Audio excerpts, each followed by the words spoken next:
So मंडेला आपलं paper आहे.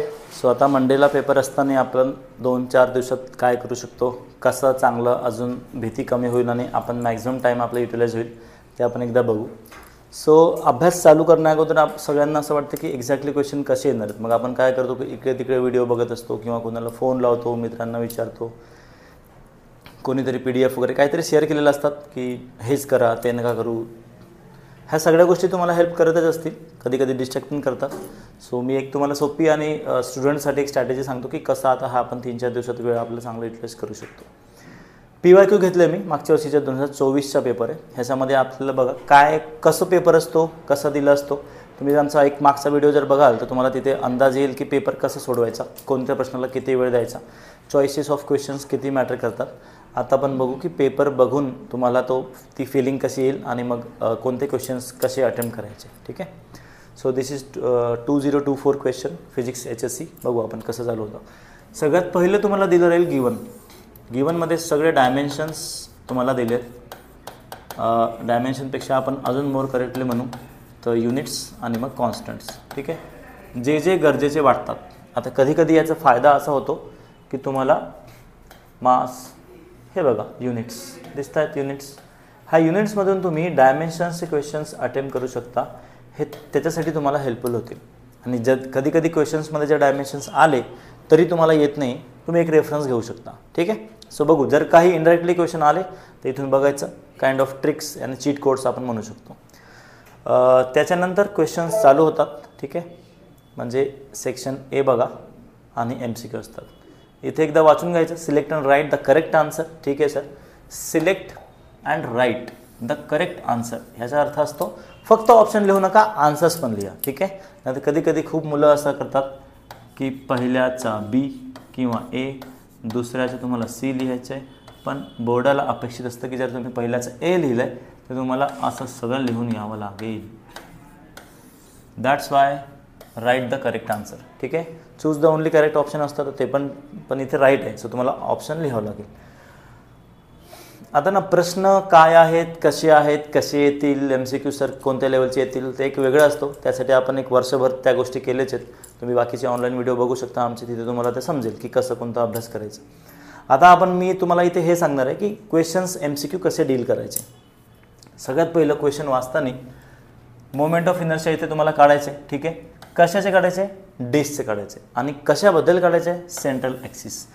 Particularly मी हा क्वेश्चन एक्सप्लेन करत नाही, पण तुम्हाला फक्त वाचायचं कसं, तर जे क्वेश्चन्सचे जे एरिया आहेत ते तुम्ही क्वेश्चनचे एरिया पहिले पेन्सिल किंवा तुमचं जे पण आहे तुम्ही त्याला पहिलं काय करा, अंडरलाईन करा किंवा तुम्ही त्याला मार्क करा. म्हणजे इथे जर आपण एक्झाम्पल पाहिलं तर प्रश्न वाचताना मोमेंट ऑफ इनर्शिया काढायचे. Okay, no problem. डिस्कचा काढायचं आहे आणि अबाउट सेंट्रल ॲक्सिस काढायचे. 3च वस्तू महत्त्वाचे आहेत. सो ते 3 वस्तू वाचायचं, अंडरलाईन करायचं आणि मग बघायचं आन्सर काय. ठीक आहे. हे झालं आन्सर. कसं राहील, काय तुम्ही वाचाल, कसं तुम्ही पेपरला अटेम्प्ट कराल. नंतर बघा दुसरा प्रश्न जर तुम्ही पाहाल तर इथे त्याने विचारलं आहे dimension formula of surface tension. Tension म्हणजे काय असतं sir? Obviously force upon L असतो. हे अभ्यासाचे प्रकार आहेत. इथून तुम्ही मग ऑप्शन्स बघा, एक निवडा की कोणता ऑप्शन तुम्हाला नको. आता फॉर एक्झाम्पल जर मी इथे पाहिलं की सरफेस टेन्शनबद्दल एक फोर्स अपॉन L हा आपल्याला फॉर्म्युला येतो. मला माहिती आहे की फोर्समध्ये ना एक M लपलेला असतो. सो मी असा ऑप्शन बघणार की जिथे M1 सगळेच आहेत सर. म्हणजेच सर तुम्हाला M1 पाहिजे हे तुम्हाला सगळ्या ऑप्शनमध्ये आहे, त्याच्यावर डोकं लावायची गरज आपल्याला नाही. आता बघा F मध्ये L पण असतो सर आणि T-T पण असतो, T-2 पण असतो आणि इथे पण L असतो. म्हणजे जर मी कॉमन सेन्स लावला तर LL विल बी कॅन्सल्ड आणि म्हणजेच असं ऑप्शन बघणार की जिथे L 0 आहे. बघा कुठे, जादू, आन्सर. सो तुम्ही खूप कमी वेळामध्ये असे ट्रिक्स लावून पण तुम्ही आन्सर्स काढू शकता. ह्याच्याने तुमचा वेळ वाचेल आणि तुमची ॲक्युरसी वाचेल. सर MCQ सोपे असतात का? नाही. समजा 10 MCQ आहेत, तिथून तुम्हाला 6 सोपे जातील आणि 4 अवघड जातील. मग त्या 4चं काय करा सर? एक तर तुम्ही अभ्यास करू शकता, थोडंसं फार प्रॅक्टिस करू शकता, पण आता 3-4 दिवसात एवढं काही करू नका. समजा तुमचे 4 MCQ चुकले, अभ्यास कमी केल्यामुळे 4 मार्क जातील, पण त्यात तेवढ्या वेळात जर तुम्ही 2-2, 3-3 मार्काचे प्रश्न अजून अटेम्प्ट करू शकता किंवा अजून वाचून त्यांना आपलं अटेम्प्ट वाढवू शकता, तर ते कधी पण सिंपल भाषेत आपण जे म्हणतो ना, इंग्लिश आणि आपण जे म्हणतो की मराठी, सो इंग्लिशमध्ये आपण त्यांना परवडेबल म्हणतो. सो परवडेबल काय असणार की MCQ थोडंसं जास्ती स्ट्रेस करण्यापेक्षा तुम्ही थेरी जे 2-2, 3-3 मार्काचे आहेत त्याच्यावर तुम्ही फोकस करा. ठीक आहे. काही MCQ तुम्ही बरोबर आणणार, काही MCQ तुमचे आजूबाजूचे मित्र तुम्हाला बरोबर आणून देणार. सो तुम्ही समजू शकता की एक हेल्प तुम्ही मार्केटची घेऊ शकता. मार्केट म्हणजे वर्ग. ठीक आहे, डन. सो हे असं तुम्ही सोडवू शकता. असं करत करत तुम्हाला हे एकदम पटापट तुम्हाला हे सगळं संपवायचं आहे. हे बघा, सेकंड क्वेश्चन तिथे होता. मग थर्ड क्वेश्चन आला sir, phase difference between node and adjacent anti node in a stationary wave. बघायचं काय आन्सर राहू शकतं काय नाही. 2 ऑप्शन असतील जे तुम्हाला कन्फ्यूज करणार. मग 2मधून सिलेक्ट करायला तुम्हाला थोडंफार विचार करावा लागेल. आणि मग कधी कधी असं होईल की यार मी आन्सरना A केलं आणि आन्सर मला B करायचा होता, मी Bच करणार होतं पण मला असं वाटलं की A. सो नेहमी MCQमध्ये फॉलो युअर इन्स्ट्रक्शन, म्हणजे आपण जे म्हणतो ना की मनातून जे वाटलं असं की आपण जे म्हणतो इंट्युशन की ठीक आहे मला हे वाटलं की नाही Aच आन्सर असणार. सो कधी कधी दॅट यू कॅन फॉलो की थोडंसं स्वतःची ऐका, कारण की एक्झामनंतर तुम्हाला रिग्रेट होऊ शकतो. ठीक आहे. आन्सर चुकलं चालेल नाही आल्यामुळे, पण रिग्रेट झालं तर तुम्हाला तो पूर्ण पेपरवर डोकं खायला की यार मला येत होतं पण मी नाही केलं. ठीक आहे. So follow your intuitions. नंतर 4 बघा, वर्क डन. हे क्वेश्चन्स असे आहेत, आता ना काही क्वेश्चन्स असे आहेत की तुम्हाला वाचायला खूप वेळ लागू शकतो पण आन्सर येणार नाही. सो काय करायचं, जर वाचायला खूप वेळ लागला तर त्याला वाचून ठेवायचं, मार्क करून ठेवायचं. सध्या जे 2 कन्फ्युजिंग ऑप्शन आहेत त्याला तुम्ही मार्क करून ठेवायचं. म्हणजे फॉर एक्झाम्पल जर मी हा प्रश्न वाचला की to convert a moving coil galvanometer into ammeter we need connect a. आता आपल्याला काय कनेक्ट करायचं होऊ शकतं, स्मॉल आहे की लार्ज आहे हे मला कन्फ्युजन आहे. समजा तुम्हाला असं वाटतं की ह्या 2मध्ये कन्फ्युजन आहे, ह्या 2ला मार्क करून ठेवा आणि हे आन्सर नाही आहेत असं तुम्हाला वाटतं की नाही हे आन्सर नाही आहेत, हे 2च आन्सर आहेत, तर मग तुम्ही काय करायचं की तेवढ्या 2मधून सिलेक्शनसाठी नंतर तुम्ही डिसाईड करू शकता. म्हणजे तुम्ही प्रश्न वाचण्याचा वेळ ऑप्शन इलिमिनेशनमध्ये घेतले. ठीक आहे. सो असं तुम्ही ट्रिक्स वापरू शकता फॉर MCQ. चला आपण पुढे जाऊ आता. सो असे प्रश्न असतील. ठीक आहे, डन. नंतर बघा असे 10 MCQ पूर्ण तुम्हाला करायचे आहेत. काही याच्यामध्ये न्यूमेरिकल पण आहेत आणि काही ओरल पण आहेत, म्हणजे आपण जे म्हणतो ना थेरी. ठीक आहे, ओरल म्हणतो सॉरी. सो थेरी क्वेश्चन्स की नॉर्मल स्ट्रेट वाक्य, काही लॉज, काही थेरॉटिकल. न्यूमेरिकल्सला तुम्हाला सोडवावं लागेल, ह्यासाठी काही शॉर्टकट नसतो. अंदाजे सर जय माता दी तुम्ही डोळा बंद करून असं करू शकता की ठीक ठीक ठीक डन डन डन आपण जे आधी करायचो लहानपणी. ठीक आहे, पण असं काही करू नका, प्रॉपर सोडवा. सोपे असतात, थोडंसं वेळ दिलं एक 30 ते 40 सेकंद तर तुम्ही सॉल्व्ह करू शकता. ठीक आहे, सोपे असतात, करून बघायचं. नंतर हे सगळं सोडवताना MCQ सोडवताना आपल्याला एक मी एखाद्या व्हिडिओमध्ये सांगितलं असेलच की कोणत्या प्रश्नाला किती वेळ लागेल, ते तुम्ही एकदा बघू शकता. पुन्हा इथे एकदा रेफर करतो. 10 MCQ आहेत, मिनिमम तुम्ही ॲव्हरेज 1 ते 1.5 मिनटं स्पेंड करता. सो 15 ते 20 मिनटं तुम्ही स्पेंड करा. आलं तर ठीक, नाही आलं तर पुढे वाढा. असं त्याच्यामध्ये प्रॉपर असं त्याच्यावर PhD करू नका. ठीक आहे, मार्क जेवढे असतील तेवढं त्या प्रश्नाला वेळ द्या. सो जस्टिस करा. ठीक आहे.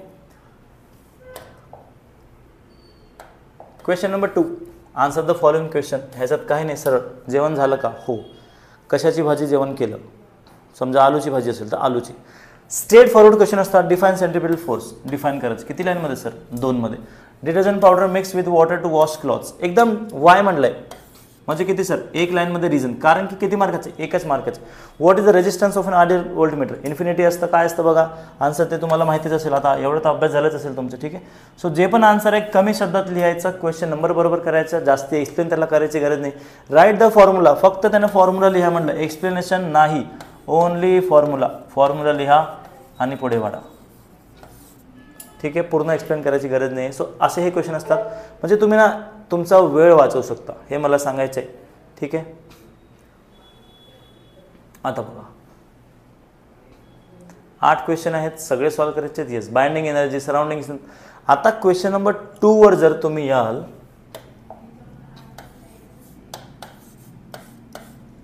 तर क्वेश्चन नंबर 2 मध्ये काय दिले सेक्शन A च्या, जर मी तुम्हाला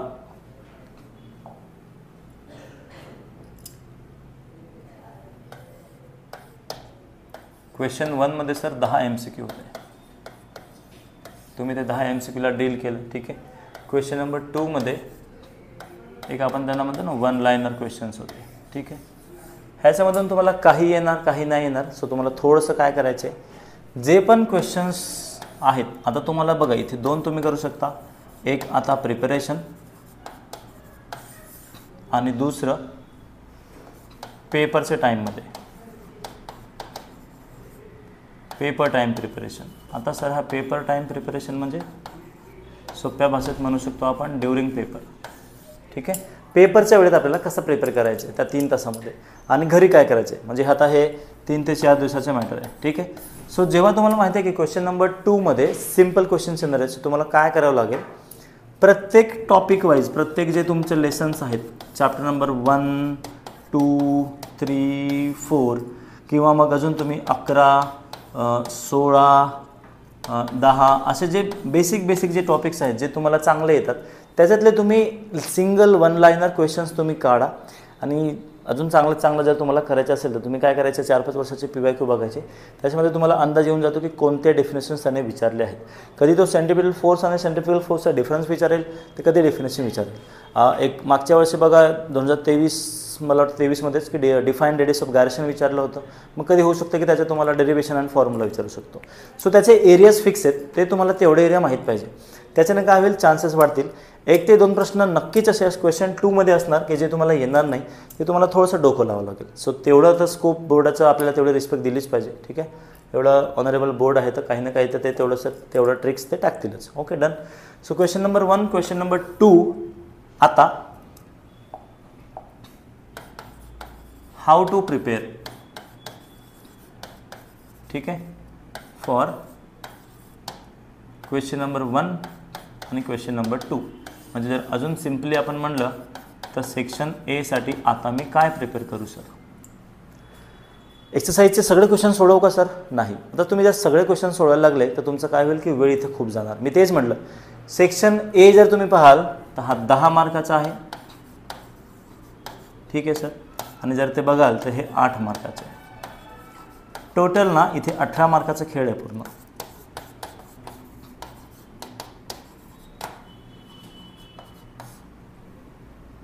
ओके, सो 18 मार्काचा पूर्ण खेळ आहे. सो त्याच्यामध्ये तुम्हाला किती कॉस्ट अँड बेनिफिट ॲनालिसिस आहे हे पण तुम्हाला करावं लागेल. म्हणजे सर 18 मार्काचा तुम्ही अभ्यास करताना जेव्हा स्वतःला तुम्ही प्रिपेअर कराल की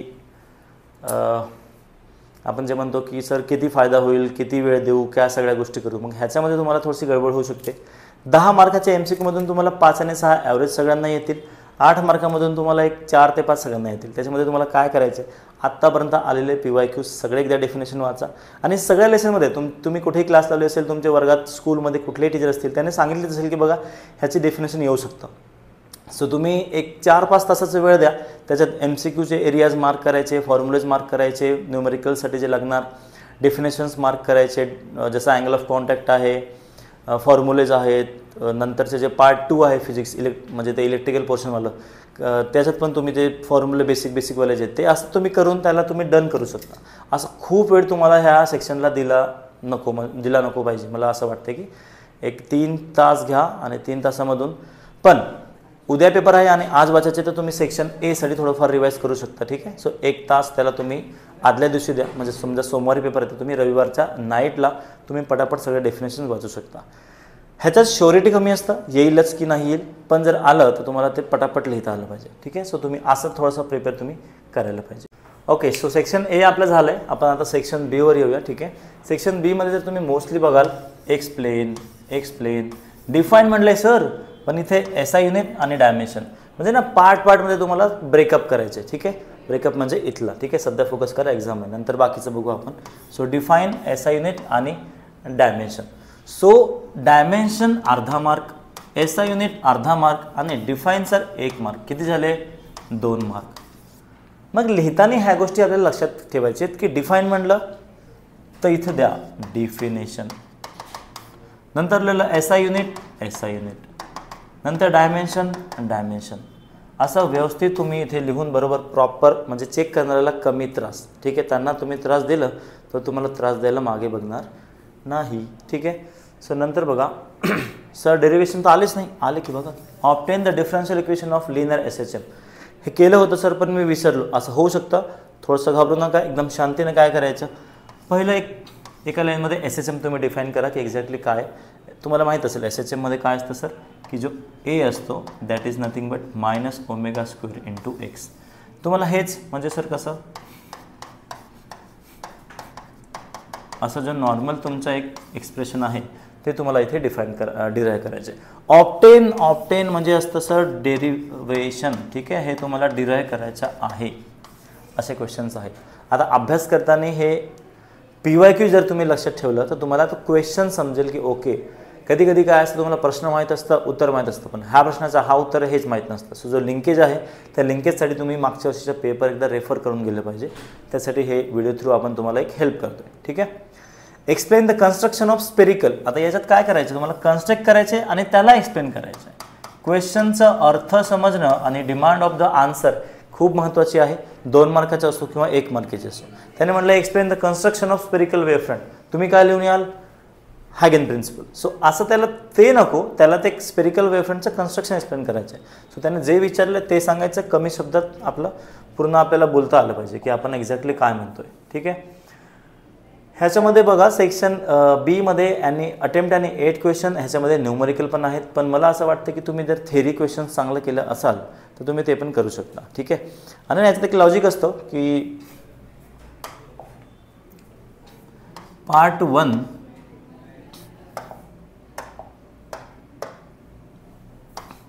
जर तुम्ही पार्ट 1 चांगल्याने केले, पार्ट 1 म्हणजे सर 1 to 7, 1 लेसनपासून ते 7 लेसनपर्यंत, म्हणजे काय रोटेशनल डायनामिक्स ते आपलं जे वेव्ह ऑप्टिक्सपर्यंतचं जे लेसन आहे ज्याच्यामध्ये आपण ऑसिलेशन्स अँड ऑल ते कवर करतो आणि इलेक्ट्रोस्टॅटिक्सचा आधीचा पोर्शन. ठीक आहे, म्हणजे 1 to 7 त्याच्यामध्ये जर तुम्ही पूर्ण वाचून गेले तुम्ही इथले 5 क्वेश्चन सॉल्व्ह करू शकता ॲनालिसिसनुसार. ठीक आहे. सो 8 मधून 5 पार्ट 1 मध्ये होत आहेत, 3 साठी तुम्हाला थोडंसं फाईट मारावं लागेल. सो असे सोपे सोपे ॲनालिसिस तुम्हाला आता 3 ते 4 दिवसात करून पटापट रिव्हिजन करायचे. ओके. सो आता बघा हा प्रश्न, व्हॉट इज LED, डेफिनेशन द्यायची आणि ड्रॉ इट सर्किट सिम्बॉल. याला 1 मार्क सर, याला 1 मार्क. सो असे पार्ट ब्रेकअपवाले जे क्वेश्चन्स आहेत की ज्यांना तुकड्यांमध्ये आपण वाटलं आहे तिथे मार्किंग सिस्टीम खूप सोपी असते. रादर दॅन जसं तुम्ही एक क्वेश्चन बघाल, पहिला प्रश्न बघा, एकच प्रश्न आहे, 4 पॉईंट लिहाल तरी तुम्हाला थोडंफार मार्क कमवू शकतात. इथे 2 प्रश्न आहेत. सो जेवढे प्रश्न असले तेवढे तुम्हाला मार्किंग ब्रेकडाऊन होईल आणि त्या ब्रेकडाऊनमुळे काय होईल की तुम्हाला स्कोअर करणं सोपं जाईल. सो मला असं वाटतं सेक्शन बी सोडवताना तुम्ही ब्रेकडाऊनवाले क्वेश्चन्स निवडा. डन. ओके. आता सर हे सगळं तर झालं सर, ठीक आहे, पण ह्याला प्रिपरेशन कसं करायचे 3 ते 4 दिवसात. सो आपण ते पण बघू. Okay. So preparation of section बी.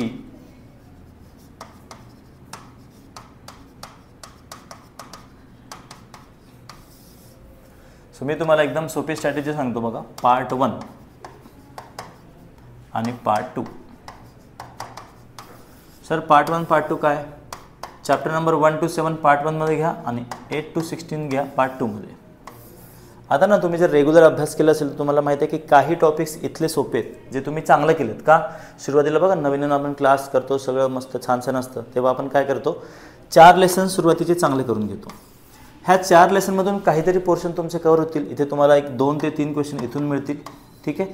नंतरचे जे सोपे लेसन आहेत आपण जे एंडिंगला नोव्हेंबर डिसेंबरमध्ये जे अभ्यास करतो सो त्याच्यामधून पण तुम्ही 2 ते 3 इथून तुम्ही कव्हर करू शकता. नुसतं फक्त पार्ट 1 जर मी चांगलं केलं तर सर 5 क्वेश्चन, 8 मधून 5 क्वेश्चन्स तुम्ही पार्ट 1च्या भरोश्यावर तुम्ही सॉल्व्ह करून येऊ शकता. येस. ठीक आहे. तुम्ही PYQचं ॲनालिसिस स्वतः जर केलं तरी तुम्हाला समजेल की नुसतं पार्ट 1 मधून एक 4 to 5 क्वेश्चन्स मिनिमम तुम्ही अटेम्प्ट करू शकता. आणि करायचे किती आहेत, 8. ह्याच्यामधून बघा जे सोपे टॉपिक्स आहेत म्हणजे काय 14, 15, 16, तुम्ही इथून पण काही 1 ते 2 क्वेश्चन्स म्हणजे जे सोपे आहेत, म्हणजे इथून 2 क्वेश्चन सर आणि इथून 4 क्वेश्चन, एक ॲव्हरेज स्कोअर तुम्हाला यायला हेल्प होईल. बघा टॉपर लोकांसाठी सर, टॉपर लोक तर म्हणणार मला तर सगळंच पाहिजे आणि हा व्हिडिओ मे बी त्या लोकांसाठी कमी असेल, पण त्या विशेष असे जे आहे ना आपण जे म्हणतो कव्हरेज फॉर ॲव्हरेज, सो त्या सगळं माझ्या ॲव्हरेज मित्रांसाठी, ॲव्हरेज म्हणजे ज्यांना थोडंसं कमी अभ्यास आवडतो पण मार्क आवडतात, मग आता 3-4 दिवसात काय आपण स्ट्रॅटेजिकली अभ्यास करू शकतो. हा त्यांच्यासाठी व्हिडिओ खूप कामाचा आहे की तुम्ही सोप्या पद्धतीने पार्ट 1 करून 4-5 क्वेश्चन करायचे, पार्ट 2चे सोपे लेसन्स घ्यायचे. असं तुम्ही 6 क्वेश्चन जरी चांगल्याने अटेम्प्ट केले तरी तुम्हाला एक चांगला वेटेज जातो. आणि सर 8 मधून 6 चांगल्याने करा, मग सर 2 सोडून द्यायचे का, नाही. एवढं वर्षभर वाचताना काहीतरी असं तुमच्यासोबत होईल की थोडंफार तुम्ही टच करू शकता, फॉर्म्युला लिहू शकता, डेफिनेशन लिहू शकता. असं करत तुम्ही एक 75 to 80% तुमचा स्कोअर आहे तुम्ही त्याला श्योअर करू शकता. कधी कधी आपण काय करतो की मला मोबाईल फक्त आयफोनच पाहिजे, ह्या चक्करमध्ये आपल्याकडे अँड्रॉइड पण नसतं. ठीक आहे. सो त्याच्यापेक्षा सेफ स्कोअर असलेला आपण कधी बरा. Done. So this is all about part 1 part 2 preparation for section B. ठीक आहे.